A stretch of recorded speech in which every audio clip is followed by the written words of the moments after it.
This is the Original Outdoors Podcast. Richard Predo. Interviews, tips, news, reviews from people who live and work in the outdoors. The Original Outdoors Podcast. And now, your host, Richard Predo. Hello and welcome to episode 1 of the Original Outdoors Podcast. And yeah, I have no idea where this is going to go. Let me explain. We wanted to do a podcast to reflect the really interesting and fantastic people we meet on an almost daily basis doing the work we do, which is living in the outdoors and teaching people various wilderness skills and running outdoor events and just generally having fun and getting paid for it in the outdoors. So we wanted to bring our interviews and our time with these people to a wider audience and hopefully share some information and some tips, maybe a few reviews and things along the way. So I wanted to say from the start, thank you very much if you've downloaded this podcast or you're watching it on our YouTube channel or doing anything to do with the podcast. Thank you for taking the time and giving us a chance. We aren't experts in this, as you can probably already tell. There's going to be some dodgy editing in here. There might be some periods where we accidentally knock the microphone and that sort of thing. That's because we're not professional hosts, and this isn't what I do all day and all week. I spend my time teaching people different skills, and I work as a professional forager, and we write different articles and blogs for a few different places, and I'm also a bit of a photographer. So standing in front of a microphone and trying to talk clearly and slowly and make sure that I don't do anything wrong or say the wrong thing is requiring a lot of concentration from me. As I said there at the beginning, we're going to be looking at doing some information and some tips and news, but we're also mainly going to be doing interviews.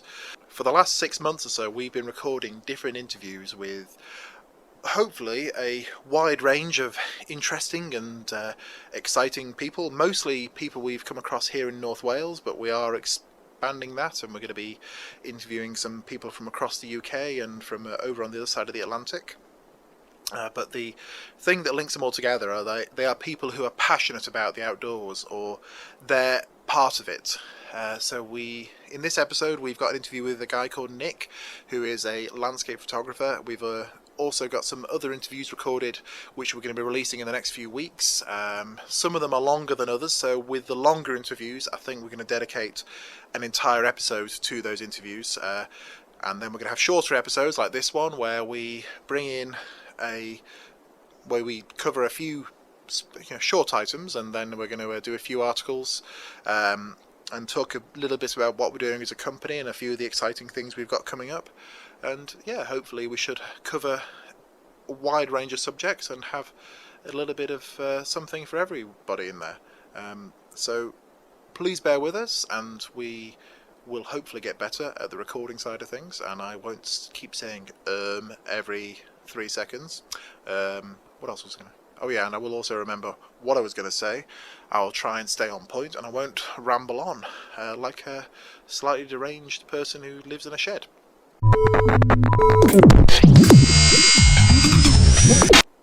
So as I said earlier, we've been recording some interviews and a few other things over the last 6 months, or maybe a little bit more, just knowing that we were going to hit the winter and we would have some podcasts to put out. So this is one of the first interviews we did, and please excuse the quality. We've hopefully got a little bit better at our recording technique since then, but it's with a gentleman called Nick Livesey. Nick, as some of you may know, is an award-winning landscape photographer who's now based himself up here in North Wales. And we went along to Powys Hall at Bangor University to listen to Nick talk about his images and why he chose North Wales and why he's here. And then we hooked up with him outside the Powys Hall to just try and grab a short interview with him. So this is it.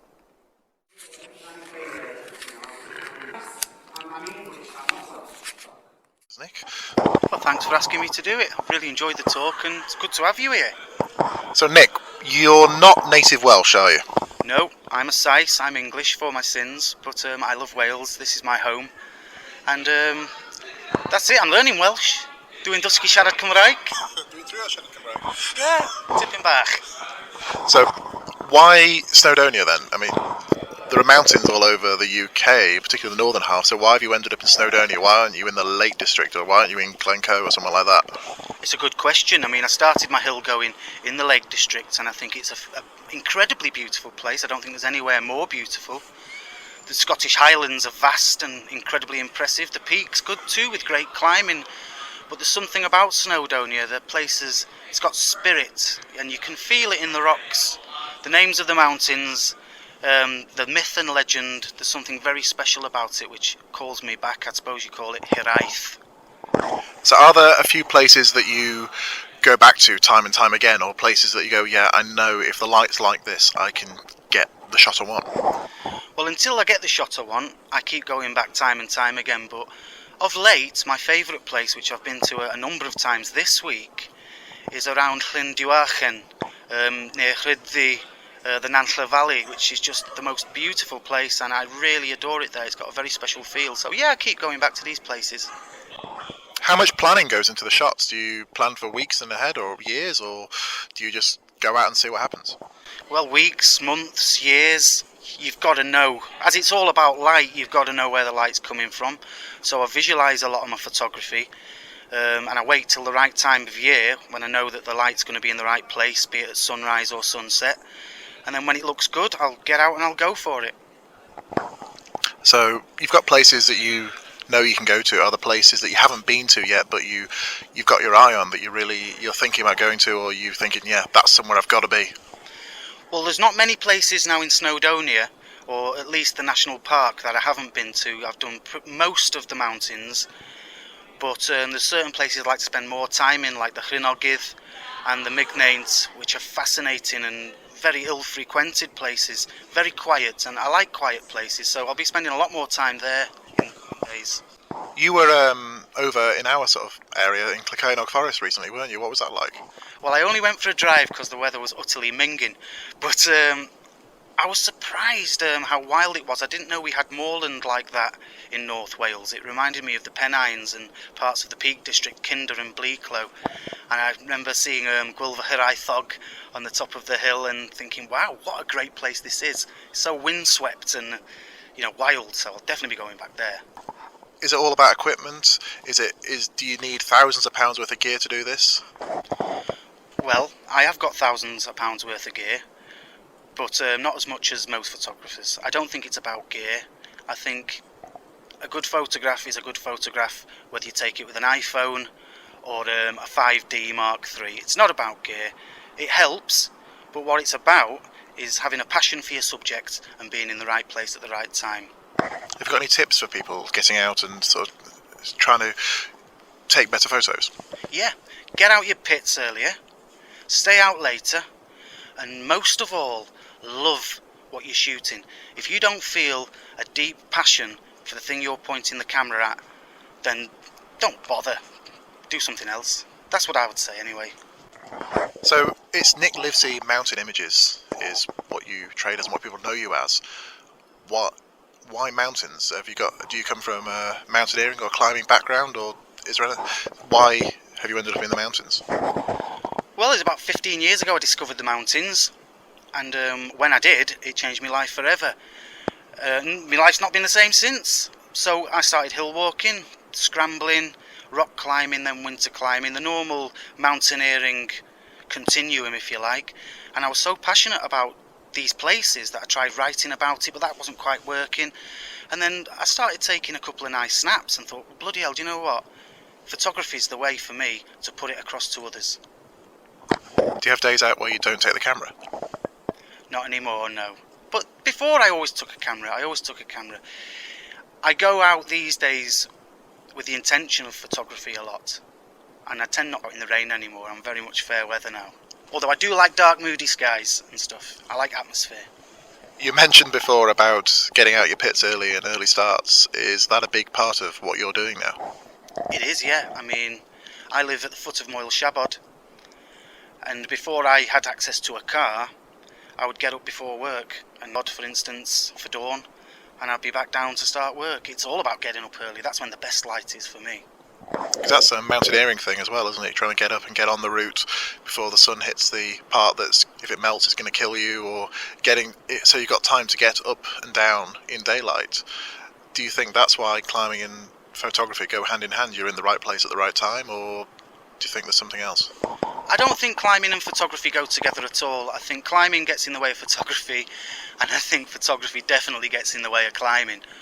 But doing those winter climbs and getting up very, very early, it did teach me that, just to get out of my bed, and as painful and horrible as it is, even when you're hungover or something, it's worth it, because those moments on the summits at dawn are amongst the most special experiences you can have in your life.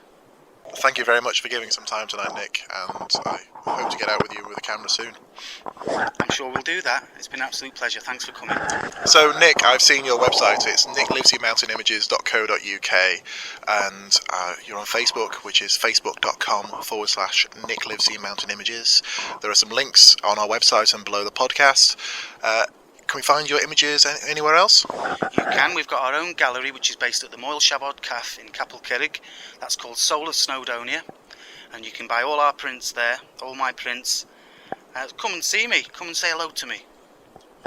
So anyone who's listening at home, I urge you to go and find one of Nick's images, put it on your monitor, and just sit there for 10 minutes in front of it. And if you aren't inspired to get out into the hills, then there's no hope for you.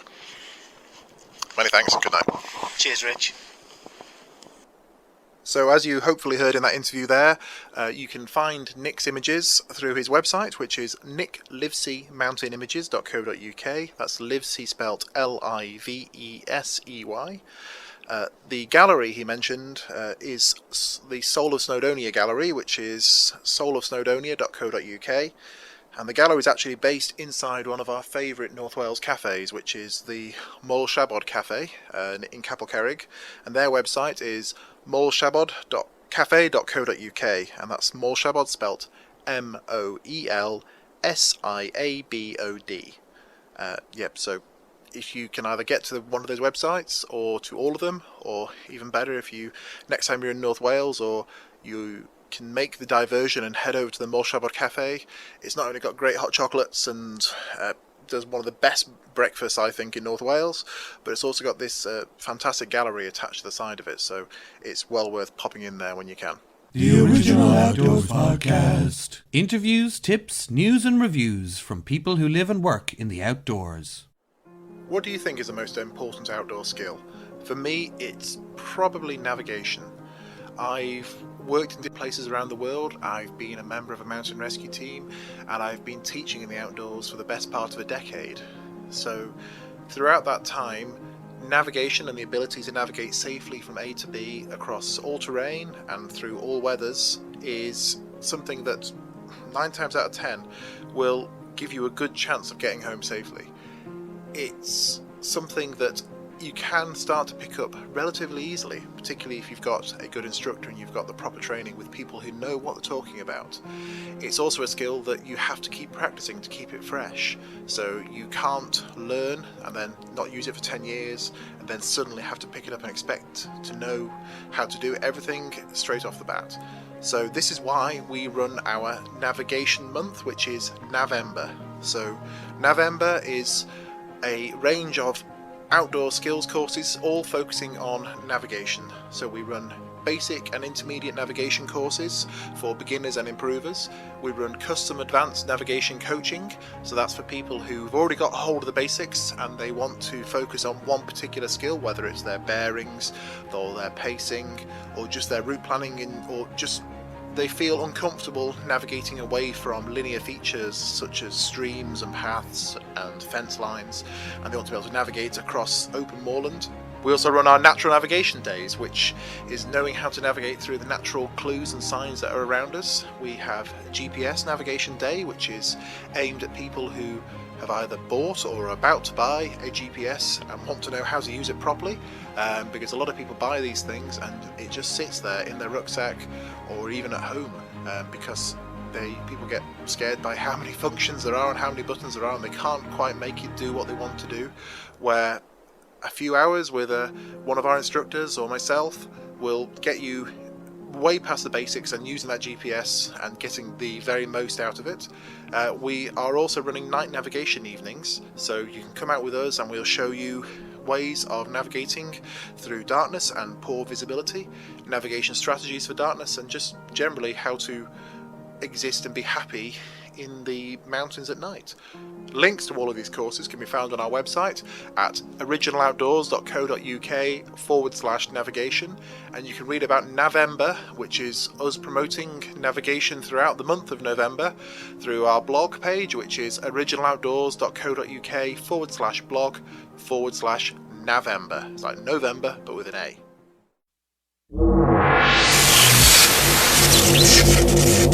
So I love books. I keep collecting out of print climbing guidebooks and accounts of different expeditions and reprints of first editions about which have long fallen out of favour or even accuracy, but I've got quite an extensive outdoor library. Probably more books than I should have, but I'm going to fight my corner and try and hold on to them as long as I can. But something we do get asked about on our courses and just in general conversations with people are for recommendations for different books and other ways to go and learn about things.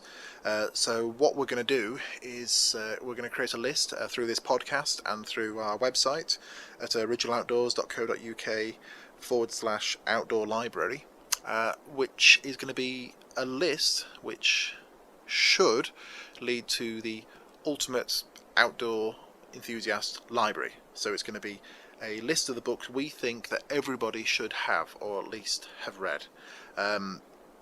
Not all of them are reference manuals or instruction manuals.